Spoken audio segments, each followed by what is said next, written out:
Assalamualaikum warahmatullahi wabarakatuh.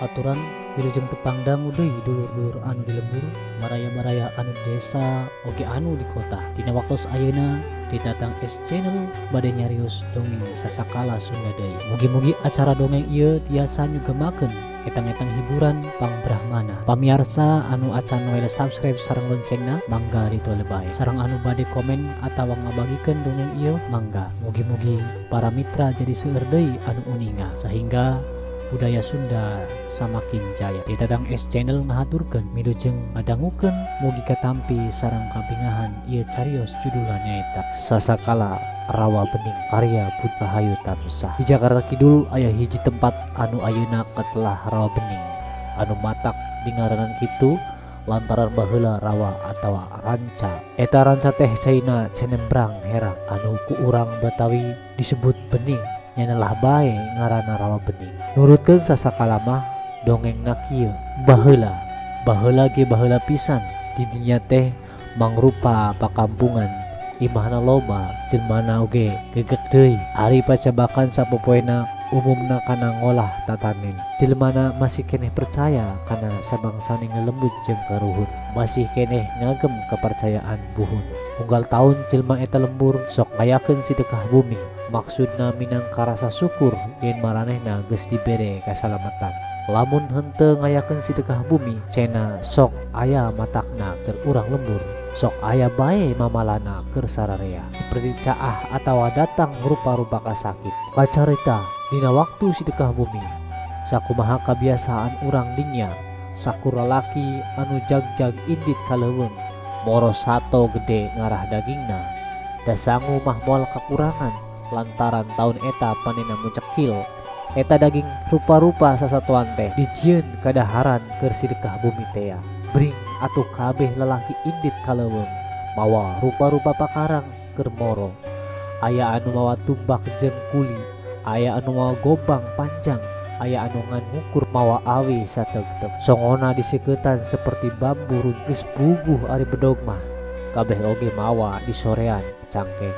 Di subuh nepi ka tengah poe maranehna aya di leuweung, henteu manggihan sato hiji-hiji acan, henteu banteng, henteu uncal, henteu manggih mencek-mencek acan. Padahal biasa mah di dinya teh kawilang loba sasatoanana, malah banteng oge ting darangong. Bari kasidah hareraneuna maranehna ngariuhan handapeun kiara lantaran geus ngarasa capek jeung panas. Aya anu nyarande kana canir, aya oge anu dariuk dina akar. Sawareh deui gogoleran dina jukut, malah aya anu nepi nundutan sagala bawaning kulunges jeung hareuda. Aya salah saurang nu hayang nyeupah, da baheula mah biasa lalaki nyeupah teh pek ulah jambe ku bedog dina akar. Jambena beulah ngajadi dua, ari bedogna teh kena akar.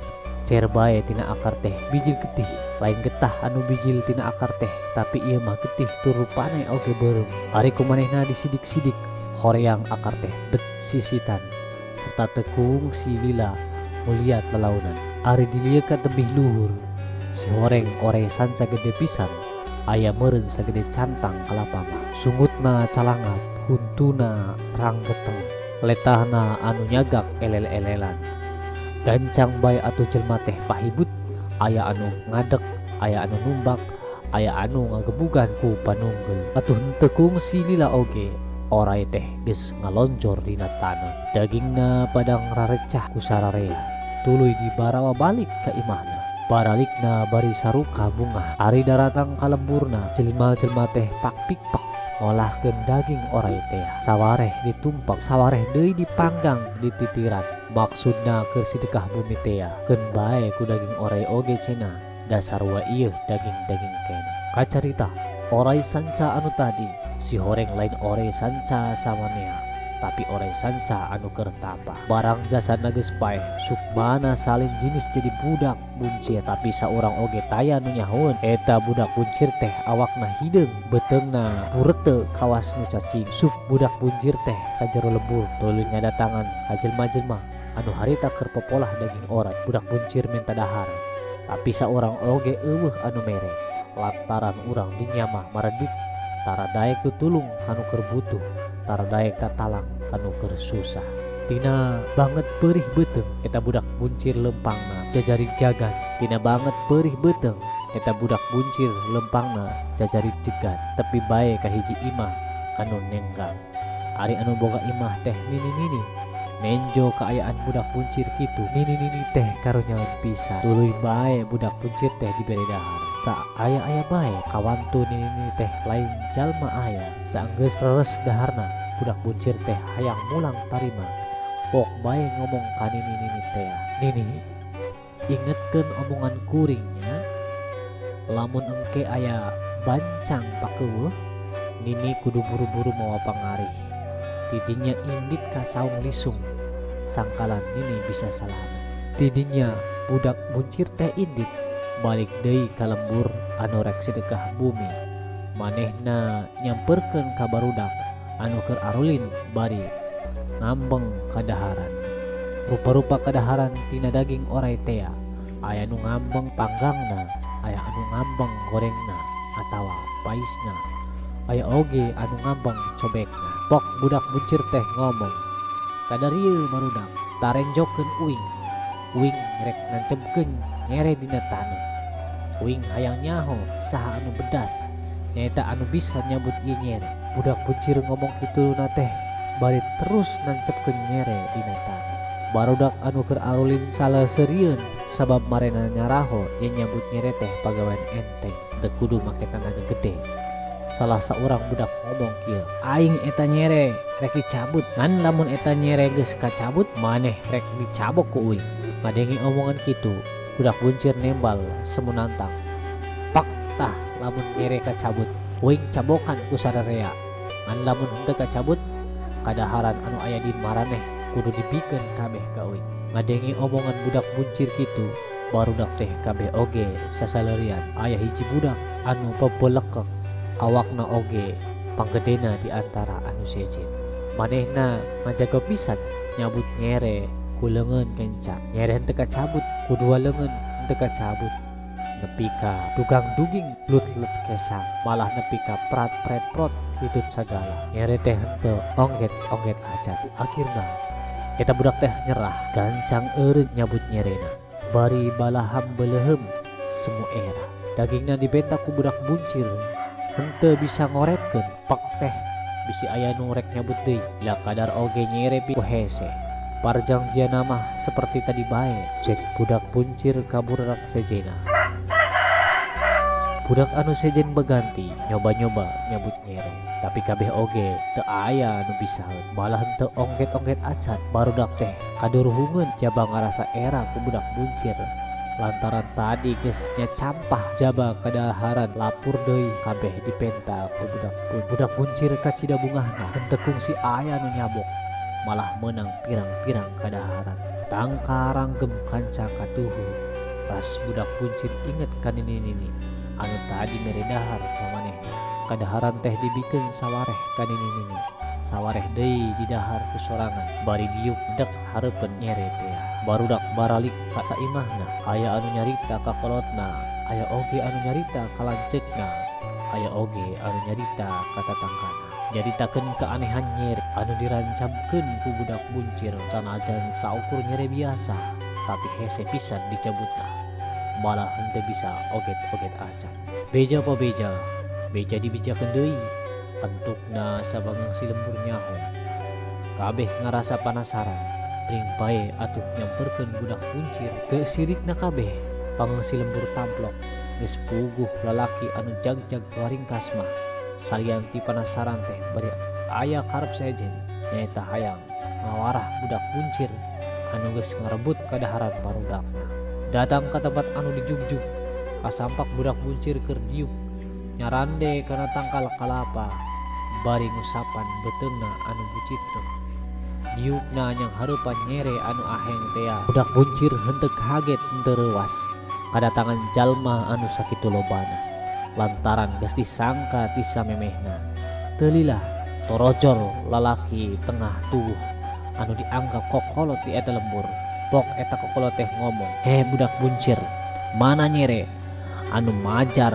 Cek barudak aneh teh, "Tah eta aya di harapan maneh. Cek budak buncir bari angger diuk ngomongna siga kasasamana bae. Mireunggeuh paripolah budak buncir kitu kokolot lembur rada nyeuneu oge beungeutna tangka euceuy lantaran ambek. Ieu ku aing nyere rek dicabut cenah ari maneh bisa mah. Lamun ieu nyere kacabut sia dicabok ku aing. Heuh bae ari bisa kacabut mah dicabok ku sararea ku jar mah lembur. Heuh bae uing mah henteu sieun. Budak buncir ngomongna angger tetet. Pok budak buncir ngomong deui. Ngan lamun teu bisa kacabut kabeh daging jeung kadaharan sejena anu aya di maneh kudu dibikeun ka uing. Ngarasa ditangtang jeung dihina basa kokolot lembur buru-buru nyambut nyere tangka dugang duging jeung beborobot kesang boro-boro kacabut teu ongget-ongget acan. Akhirna mah kokolot lembur boboleh. Kabeh anu ngarenjokeun ngarasa penasaran pang-pang nama lalaki anu jag-jag waringkas saorang-orang maju rek nyambut nyere. Hasilna sarua jeung nu enggeus-enggeus. Anu bisaeun nyambut nyere malah loba anu kawirangan.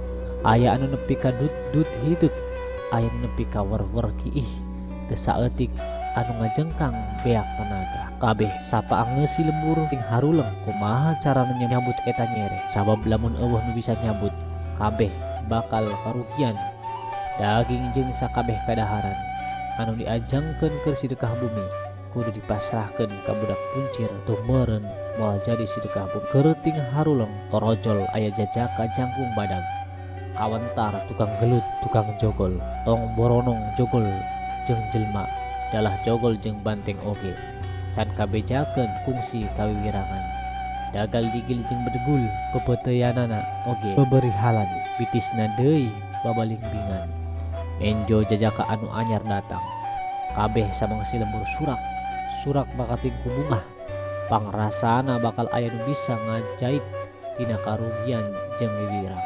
Piraku cenah jelma selembur bisa kadeuseuh ku budak buncir hiji eta jajaka anu anyar datang teh anu keur mejehna buta tulang buta daging terus singkil bari rada gumaset boga rasa pangbedasna pangrongkahna. Pek nyebut nyere hareupeun budak buncir sakali dua kali nepi ka puluhan kalina nyere angger henteu bisa kacabut tungtungna weleh bae teu sanggup tanagana geus meh beak.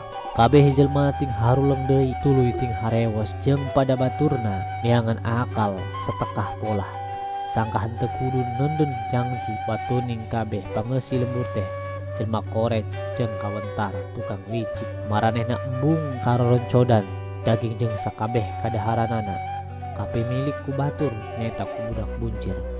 Pok wae kokolot lembur teh ngomong ayeuna mah kieu bae sararea kudu sapuk jeung uing eta nyere ditancapkeun ku budak buncir jadi kudu dicabut deui ku budak buncir. Lamun eta nyere henteu kacabut urang sararea henteu kudu masrahkeun daging jeung kadaharan ka budak buncir. Kabeh sapuk kana omongan kokolot lembur.